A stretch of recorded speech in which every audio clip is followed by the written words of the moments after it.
Cinema అయిన మహా Maruti talkies cinema ముచ్చట్లకు స్వాగతం. నేను మిస్టర్ బీ. నా మాట సూటిగా ఉంటుంది, మ్యాటర్ క్లియర్ గా ఉంటుంది. Video talkies Raja. ఇప్పుడు మ్యాటర్ లోకి వెళ్దాం. Young rebel star Prabhas, super star Mahesh Babu కలిసి వస్తున్నారు. మహేష్ బాబుకు ప్రభాస్ సాయం చేస్తున్నాడు. ఈ టైటిల్స్ విని ప్రభాస్ ఏమన్నా ఫైనాన్షియల్ సపోర్ట్ చేస్తున్నాడా మహేష్ బాబుకి, లేకపోతే వేరే రకంగా ఇంకెటువంటి సాయం చేసే అవకాశం ఉందని రకరకాల ఆలోచనలు రావచ్చు. ఎక్కువగా ఆలోచించొద్దు. మన తెలుగు హీరోలు మాట సాయం తప్పించి పెద్ద పెద్ద సాయాలేం చేసుకోరు. మనకి తెలిసిందే కదా. అంటే ఒకళ్ళ సినిమాలకు ఒకళ్ళు వాయిస్ అప్పిస్తారు చూడండి, అదనమాట కదా. జల్సా సినిమాలోను బాద్షా సినిమాలోను మహేష్ బాబు వాయిస్ ఓవర్ చెప్పాడు కదా, కథని పాత్రల్ని వివరిస్తూ. అలాగనమాట. ఆ తర్వాత ఇది ఒక ఆనం అయితే అయిపోయింది. ఒక పెద్ద హీరోనో డైరెక్టరో వాళ్ళకి తెలిసిన వాళ్ళకి మాట సాయం చేస్తూ జనాల్లో ఆసక్తి పెంచుతూ సినిమా మీద కొంచెం ఆకర్షణ తీసుకొచ్చే ప్రయత్నాలు చేస్తా ఉన్నారు. మనం చూస్తానే ఉన్నాం. అలాగే ఇప్పుడు మహేష్ సినిమాకు కూడా ప్రభాస్ వాయిస్ ఓవర్ ఇవ్వచ్చు అని చెప్పేసి ఒక రూమర్ ఫిలిం నగర్ లో చక్కర్లు కొడుతుంది. దాని వివరాలు ఏంటో ఇప్పుడు తెలుసుకుందాం. కొరటాల శివ దర్శకత్వంలో మహేష్ బాబు హీరోగా నటిస్తున్న సినిమా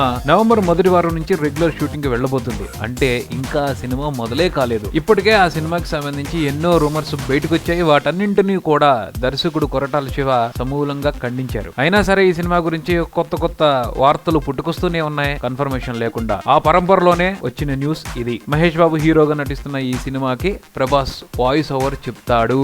ఆ రకంగా కొరటాల శివ ప్లాన్ చేసుకుంటున్నారు అని చెప్పేసి ఒక వార్త ప్రచారంలోకి వచ్చింది. ఇవ్వచ్చు, దాంట్లో అయితే తప్పేం లేదు. ఎందుకంటే కొరటాల శివ ప్రభాస్ కి సన్నిహితుడు. మిర్చి వంటి సూపర్ హిట్ ఇచ్చాడు కాబట్టి. అందులోనూ మహేష్ బాబు సినిమాకు వాయిస్ ఓవర్ ఇవ్వడం అంటే చిన్న విషయం కాదు. తప్పకుండా ప్రభాస్ కూడా అది ఒక గౌరవమే. ఈ వార్తలో అయితే తప్పలేదు, జరిగితే బానే ఉంటుంది. కానీ ఇది నిజమయ్యే అవకాశం ఎంత ఉందో కాకపోవడానికి కూడా అంతే అవకాశం ఉంది. ఎందుకంటే ఇది అధికారిక సమాచారం కాదు కాబట్టి. అసలు దర్శకుడు కొరటాల శివకు ఈ ఆలోచన ఉందో లేదో కూడా ఒక క్లారిటీ లేదు. కేవలం ఆన్లైన్ లో మహేష్ బాబు పేరుకున్న క్రేజ్ ని ఉపయోగించుకోవడం కోసం మాత్రమే ఇటువంటి ఆధారాలు లేని వార్తలు బాగా బయటకు వస్తా ఉన్నాయి. ఇలా తన సినిమాకి సంబంధించి బయటకు వస్తున్న రూమర్స్ ని కొరటాల శివ ఖండిస్తూ ఒక మాట చెప్పారు. పేషెన్సీతో ఉండండి, తప్పకుండా సమాచారాన్ని ఇస్తాము, మీకు మీరుగా ఏవేవో ఊహించుకోవద్దు అని గట్టిగా చెప్పారు. అయినా సరే ఆగట్లేదు, ఇవి ఇంకా ఫ్లోట్ అవుతానే ఉన్నాయి. ఇలా సమాచారాలను పుట్టించడంలో కూడా ఒక గూఢార్థం ఉంది. అదేమిటి అంటే, మేము ఇది కోరుకుంటున్నాం, ఈ సినిమాలు ఎలా ఉంటే బాగుంటుంది, ఈ ఐడియా తీసుకోండి, ఇలా పెట్టుకుంటే బాగుంటది కదా